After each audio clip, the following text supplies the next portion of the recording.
High hello everyone, welcome to QuantsApp. माझं नाव प्रसन्न आहे आणि आजचा जो टॉपिक आपण डिस्कस करणार आहोत तो स्पेसिफिकली डिस्कस करणार आहोत इंटर मार्केट अनालिसिस बद्दल. की स्पेसिफिकली वेगवेगळे डेटा पॉइंट्स बघून किंवा वेगवेगळे गोष्टी बघून इंटर मार्केट अनालिसिस जे आपण युजली करतो ते बऱ्याच गोष्टीवरती करतो, राईट? सो काय जो कन्सेप्ट आहे आणि कोणत्या बेसिसवरती आपण ट्रेड्स बनवणार आहोत ते आपण डिस्कस करणार आहोत. सो त्याच्याने आपल्याला काय समजेल की मार्केटचा मूड काय आहे. ओके, सो डिफरंट डिफरंट गोष्टी असतात ज्या रिलेट करतात मार्केट सोबत. कोणी पॉझिटिव्हली कोरिलेट करतं, कोणत्या ज्या गोष्टी असतात त्या नेगेटिव्हली कोरिलेट करतात, राईट? सो त्या गोष्टी आपण डिस्कस करणार आहोत. आणि इनफॅक्ट लास्टला जो कन्सेप्ट आपण डिस्कस करू तो स्पेसिफिकली डिस्कस करू आपण like for the positional trading, right? की जर सपोज मी एखादी पोझिशन बनवतोय किंवा एखादा नेकेड कॉल ऑप्शन किंवा एखादा नेकेड पुट ऑप्शन जरी बनवतोय तर कोणत्या बेसिसवरती मी जाऊन ट्रेड्स बनवू शकतो आणि काय स्ट्रॅटेजीज असल्या पाहिजे त्या युजली आपण डिस्कस करणार आहोत. ओके, सो जास्त वेळ आपण टाइम जो आहे तो इंट्रोडक्शनला इन्व्हेस्ट न करता डिफरंट डिफरंट गोष्टी आपण इथे बघूया. ओके, सो त्यासाठी फर्स्टली मी तुम्हाला कॉन्सेप्टच्या होम स्क्रीनवर घेऊन येतो आणि त्यानंतर आपण डिस्कस करूया काही व्हाईट बोर्ड वरती कन्सेप्ट ज्या युजली युजफुल आहेत. जर तुम्ही कॉन्सेप्टच्या होम स्क्रीनवरती आला तर काही असा इंटरफेस तुम्हाला बघायला मिळेल.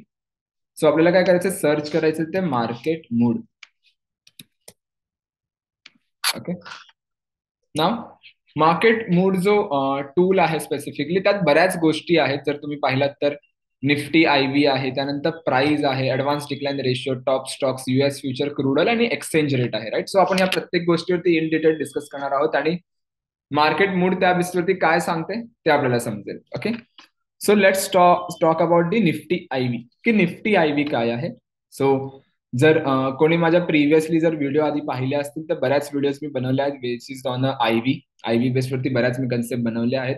सो डेफिनेटली ती खूप गोष्ट तुम्हाला हेल्प करेल. सो आज पण कव्हर करूया, कारण असं कंपल्सरी नाही की तुम्ही ती व्हिडिओ आधी बघून आला असाल, राईट? कोण नवीन व्ह्युअर असेल त्यासाठी खूप युजफुल असेल. सो लेट्स सी, जर मी आयव्ही सांगायचं म्हटलं तर आयव्हीला आपण म्हणतो इम्प्लाइड व्हलॅटिलिटी, राईट? की मार्केटची इम्प्लाइड व्हलॅटिलिटी काय आहे. सो पहिला जो टॉपिक आहे तो आपला कोणता आहे, तो आहे इम्प्लाइड व्हलॅटिलिटीचा, निफ्टीचा स्पेसिफिकली. ओके, इम्प्लाइड व्हलॅटिलिटीचा टॉपिक आहे. सो लेट्स सी, जर मी आयव्हीचे काही कॅरेक्टरिस्टिक्स येतात. ओके, सो कॅरेक्टरिस्टिक्स थोडा डीपली सांगायचं म्हटलं तर पहिली जी कॅरेक्टरिस्टिक येते ती येते मीन रिव्हर्टिंग.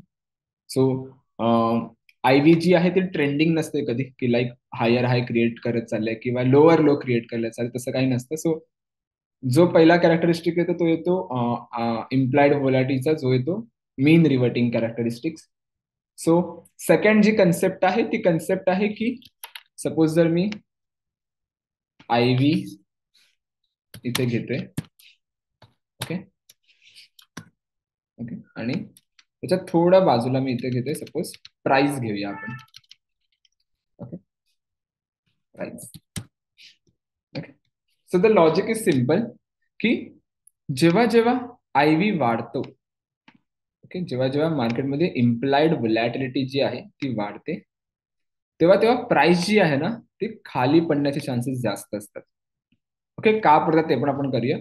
आणि जनरली हा एक कॉमन कॅरेक्टरिस्टिक्स आहे की आयव्हीचा जो आहे ना तो प्राइस सोबत खूप नेगेटिव्ह कोरिलेशन असतो जनरली. की जेव्हा जेव्हा आयव्ही वाढते तेव्हा तेव्हा प्राइस जे आहेत ते वाढतात. प्रीमियमशी ते पॉझिटिव्ह आहे. सो सध्या कुठे प्रीमियमचं एवढं लॉजिक नाही आहे ह्या टूलमध्ये. सो आपण प्रीमियम थोडं साईडला ठेवूया आणि प्राइस बद्दल डिस्कस करूया. सो जेव्हा जेव्हा मार्केटमध्ये आयव्ही वाढतं तेव्हा तेव्हा जी आहे ती प्राइस जी आहे ती खाली पडण्याचे चान्सेस जास्त असतात. सो आयव्ही काय आहे, जसं मी म्हणालो की इम्प्लाइड व्हलॅटिलिटी म्हणजे एक्सपेक्टेशन मार्केटचे, किंवा जर बरेच लोक ह्याला म्हणतात फिअर इन दी मार्केट, की मार्केटमध्ये किती फिअर आहे. ओके, सो लेट सी, जर मी निफ्टी पाहिला, निफ्टीचा आयव्ही पाहिला, जो आपला पहिला टॉपिक आहे Nifty ivy. So let C की आयव्ही कधी वाढतो, जेव्हा एखादी अनसर्टिनिटी असते किंवा ग्लोबल पॉलिटिकल काही रिझन्स असतील किंवा ग्लोबल इश्यूज असतील, राईट? लेट सी एखादा वॉर सिच्युएशन क्रिएट झालं मार्केट ओव्हरऑल वर्ल्ड वाईड, दोन कोणत्या तरी ओव्हरऑल कंट्रीजमध्ये वॉर चालू आहे, लेट सी. तर काय होणार, तर ना इक्विटी जी आहे ती पडते, राईट? स्टॉक्स पडतात, करन्सीज पडतात. द रिझन बिहाइंड इट की जर एखादा वॉर सिच्युएशन क्रिएट झाली तर काय होणार की आपल्याला स्टॉक्स जे आहेत त्याला कोणी व्हॅल्यू नाही देणार, पण जे आपले गोल्ड आहेत, सिल्वर्स आहेत, कमॉडिटीज आहेत, त्यांना कुठेतरी पॉझिटिव्ह रिलेशन असतं. सो एवढं लक्षात ठेवा की प्राइस सोबत जी आयव्हीचं असतं ते नेगेटिव्ह कोरिलेशन असतं. कारण आयव्ही सिम्पल लाईक की fear in the market. So maximum time जेव्हा तुम्ही आयव्हीचं प्राइस सोबत कोरिलेशन तेव्हा बघाल, तेव्हा आयव्हीचा हा नेगेटिव्ह कोरिलेशन मॅक्झिमम टाइम येतो. नॉट एव्हरी टाइम, पण मॅक्झिमम टाइम येतो. सो कुठेतरी तो एक नेगेटिव्ह इम्पॅक्ट आहे आयव्ही जेव्हा वाढतो तेव्हा. आणि जेव्हा वाढतो तेव्हा तो एक स्ट्रॉंग फॉल आपल्याला पाहिजे येतो. सो लेट्स सी एक कंडिशन लिहून ठेवा, जेव्हा आयव्ही वाढते आणि निफ्टी किंवा ओव्हरऑल जो पण स्टॉक्स आहे तिकडे जर फॉल जास्त येतोय, सो एवढं लक्षात ठेवा की तो एक स्ट्रॉंग फॉल आहे, कोणत्या तरी रिझनमुळे येतोय. ओके. सेकंड काय होतं की आयव्ही पण वाढतोय आणि प्राइस पण वाढतोय, which is comes under the positive confirmation. तो एक बुलिश कन्फर्मेशन मी म्हणू शकतो की एक थोडाफार बॉटम क्रिएट केला असेल मार्केट तिकडे आणि एक बुलिशनेस कुठेतरी मार्केटमध्ये आहे. ओके.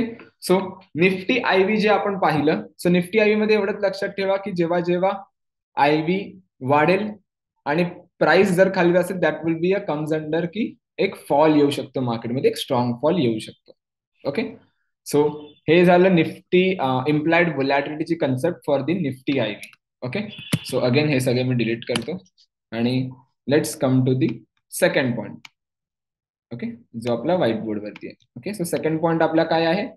सेकंड पॉइंट आहे प्राइसचा ऑप्शन. सो इथे बघितलं जर तुम्ही इथे पाहिलं असेल की इथे जो आहे तो आयव्ही जो थोडाफार आहे तो वाढला आहे 0.5च्या आसपास, 45च्या आसपास निफ्टीचा आयव्ही वाढला थोडाफार, तिकडून डाऊन मुवमेंट आहे आणि हळूहळू जो आहे तो कुठेतरी कमी होत आला आणि थोडाफार अपवर्ड मोमेंटम आहे. अगेन इकडे थोडाफार वाढला, यू कॅन सी 0.54 झाला आणि इकडे कुठेतरी प्राइस जी आहे ती डाऊन साईडला मूव्ह करायला सुरुवात झालेली आणि त्या हळू परत कमी झालाय आयव्ही आणि यू कॅन सी प्राइस जी आहे अप अगेन. थोडाफार इथे शूटअप दिला नव्हता, पण which is fine, down price होती. सो मॅक्झिमम टाइम जेव्हा तुम्ही बघा ना, तेव्हा कुठेतरी जो आहे ना तो नेगेटिव्ह कोरिलेशन मिळणार तुम्हाला आयव्हीचं प्राइस सोबत. ओके. जर मी निफ्टीचं प्राइस पाहिली तर. ओके. सो कोणत्या टाइम फ्रेमला आहे ते पण तुम्हाला इझिली अनालाइज करता येईल. ओके. सो हा झाला सेकंड कन्सेप्ट. त्यानंतर हा झाला फर्स्ट कन्सेप्ट, सॉरी. त्यानंतर जो सेकंड कन्सेप्ट काय आहे तो आहे advance decline ratio. Okay. So advance decline ratio काय आहे? ऍडव्हान्स डिक्लाइन सिम्पल आहे. जर बरेच लोक जर जाणत असतील ऍडव्हान्स डिक्लाइन वरती, आपण बऱ्याच व्हिडिओ, एक का दोन व्हिडिओ केल्यात, बऱ्याच नाही केल्यात, एक दोन व्हिडिओ आपण बनवल्यात. सो तुम्ही जाऊन नक्की बघा ती ऍडव्हान्स डिक्लाइन रेशिओ वरती. सो ऍडव्हान्स डिक्लाइन काय आहे? इट्स सिम्पल लाईक की जे पण टोटल पॉझिटिव्ह स्टॉक आहेत त्याला मायनस करायचं नेगेटिव्ह स्टॉक्स मध्ये. ओके. सो जर सपोज नेट आपल्याकडे 185 एफ एन ओ स्टॉक्स आहेत, 182, 187, 185 एफ एन ओ स्टॉक्स आहेत. सो लेट सी जर त्यातले 100 स्टॉक्स जे आहेत ते सपोज नेगेटिव्ह असतील आणि 82 स्टॉक्स आहेत ते पॉझिटिव्ह आहेत. Okay.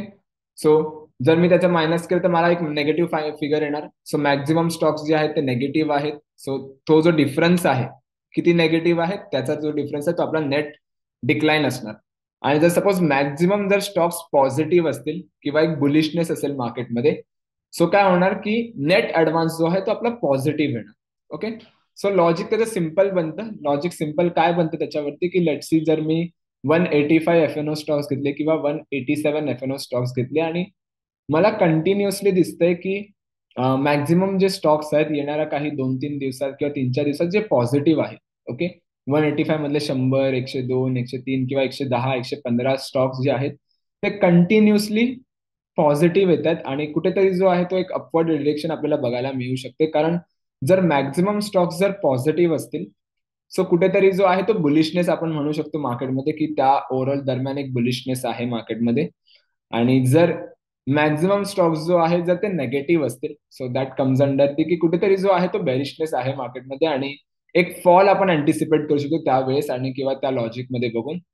So that is the behaviour. So निफ्टीचे ओव्हरऑल स्टॉक्स असतील किंवा ओव्हरऑल एफ एन ओ बास्केटमध्ये जे काही 185 एफ एन ओ स्टॉक्स असतील त्याचा net decline, advance decline ratio आपण कॅल्क्युलेट करतो इथे आणि त्या बेसिसवरती आपण ट्राय करतो फाइंड आउट करायचं की कुठे जी आहे ती मोमेंटम आपल्याला बघायला मिळू शकते.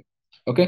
सो ऍडव्हान्स डिक्लाइन रेशिओ मध्ये एवढंच लक्षात ठेवा की जर ऍडव्हान्स जास्त असतील तर सेंटिमेंट जो आहे तो मार्केटचा कुठेतरी बुलिश सेंटिमेंट आहे आणि ऍडव्हान्स कमी असेल आणि डिक्लाइन जास्त असतील, सो कुठेतरी जो सेंटिमेंट आहे मार्केटचा कुठेतरी फॉलिंग मोमेंटम आहे किंवा एक फॉल आपण अँटिसिपेट करू शकतो त्या लेवलला जाऊन. ओके.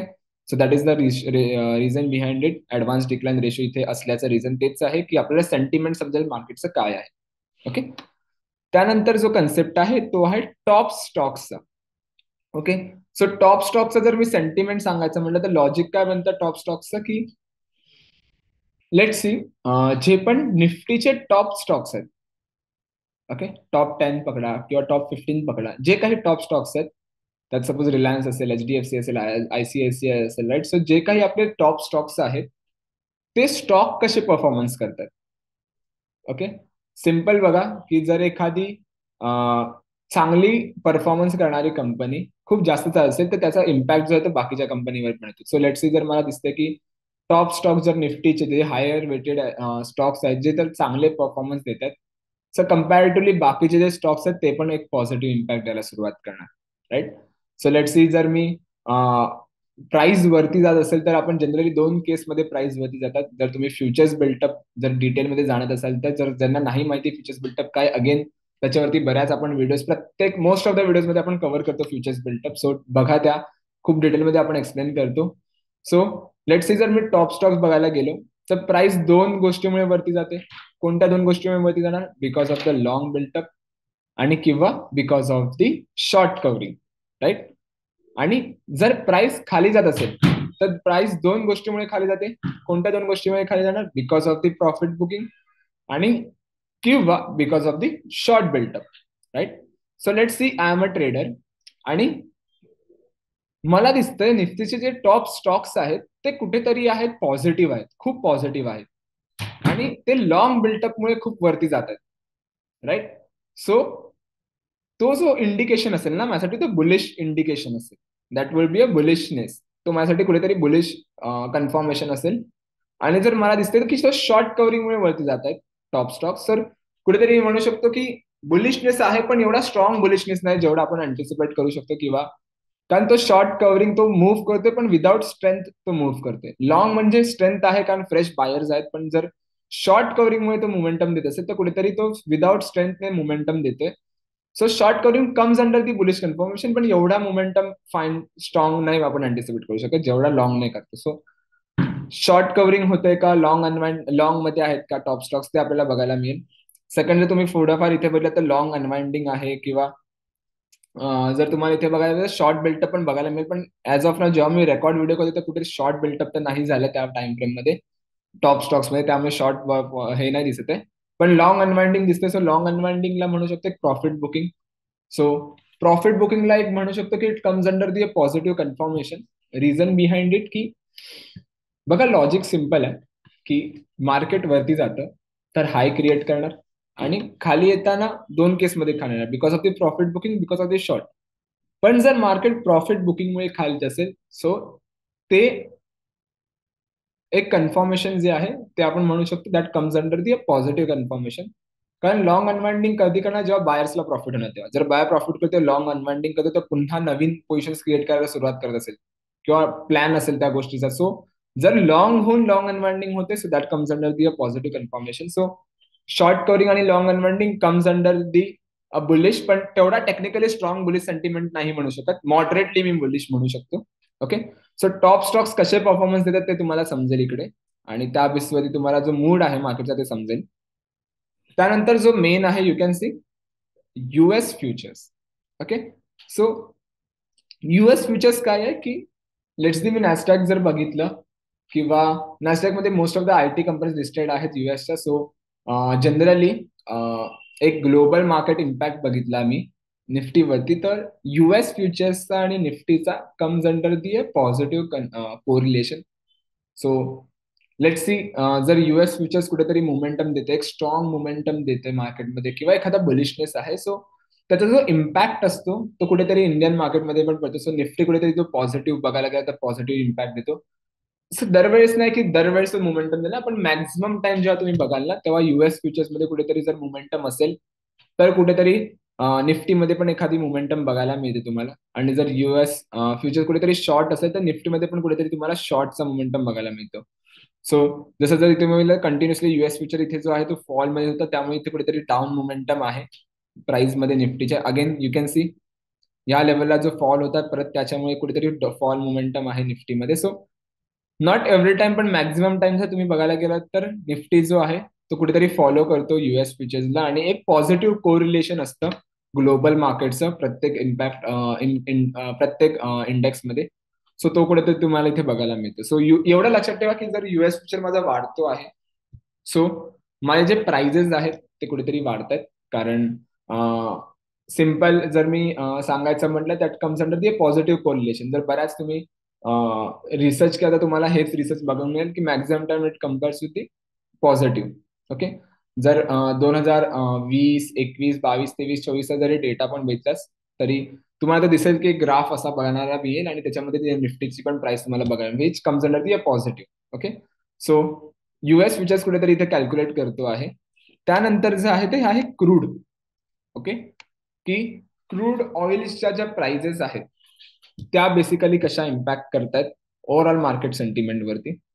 सो क्रूड वरती जर मी थोडंफार सांगायचं म्हटलं तर बरेच लोक वेगवेगळ्या कन्सेप्ट ठेवतात की लेट सी जर कन्सेप्ट मी सांगतो काय काय ठेवतात आणि ऍक्च्युअली काय कन्सेप्ट येते.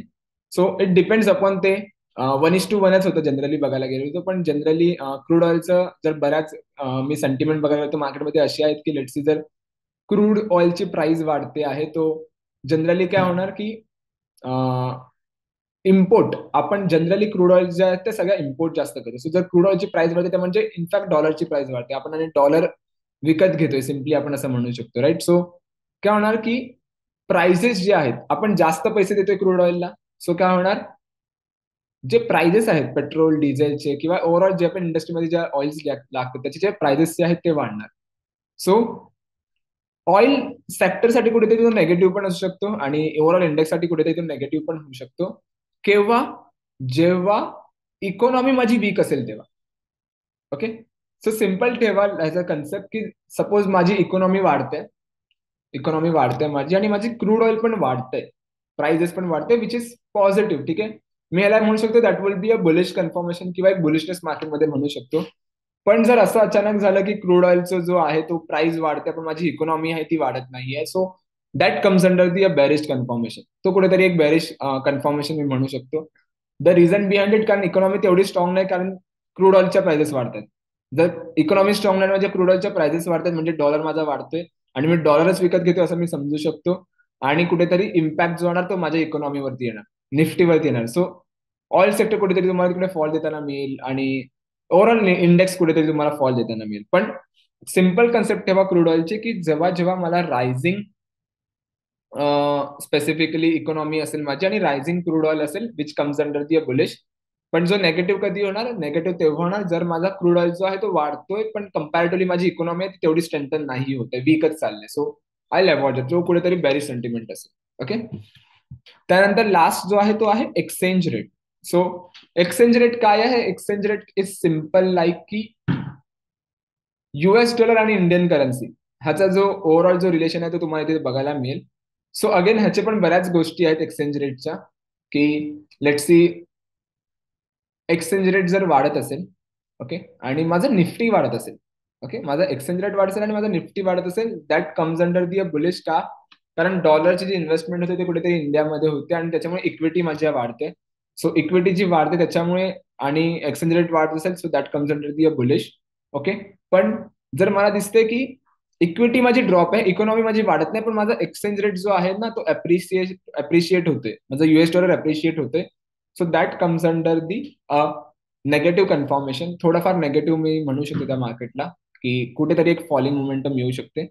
सो एक्सचेंज रेट इथे कुठेतरी तो कॅल्क्युलेट करते आणि हा ओव्हरऑल कन्सेप्ट बघून आता इथे बघा जर तुम्ही बघितलं तर निफ्टी आयबी आहे, price, advance decline, top stocks, US futures, crude आणि एक्सचेंज रेट, ह्या 4-5 गोष्टी आहेत. राईट. सो मॅन्युअली ते आपण कॅल्क्युलेट नाही करणार ना की मार्केटचा ओव्हरऑल मूड काय आहे. सो मूड तुम्हाला कसा दिसतो तर इकडे बघा एक पिक्चर येतं.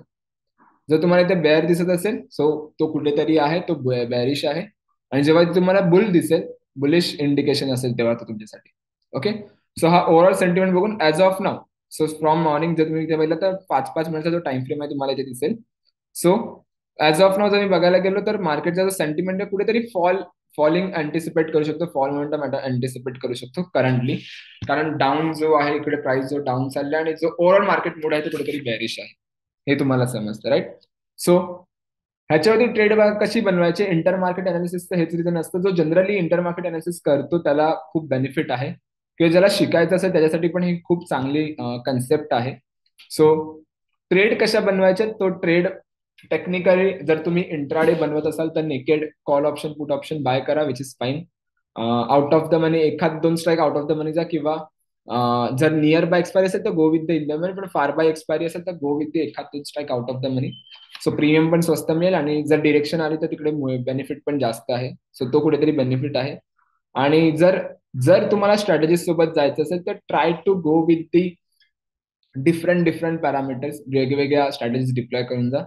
लाईक एखादा बुल कॉल स्प्रेड किंवा एखादा बुलपुट स्प्रेड. जर व्ह्युअर जे असतात त्यांना माहिती नाही स्ट्रॅटेजीज कशा बनवायच्या, सो मार्केट मूड जर तुम्हाला दिसला की एखादा बुलिशनेस आहे मार्केटमध्ये, किंवा एंड ऑफ द डे जाताना दिसला की मार्केटचा जो मूड आहे तो कुठेतरी बुलिश होता, so what I will do, me trading वरती येणार आणि मी इथे ऑप्शन्स आर्किटेक्ट ओपन करतो.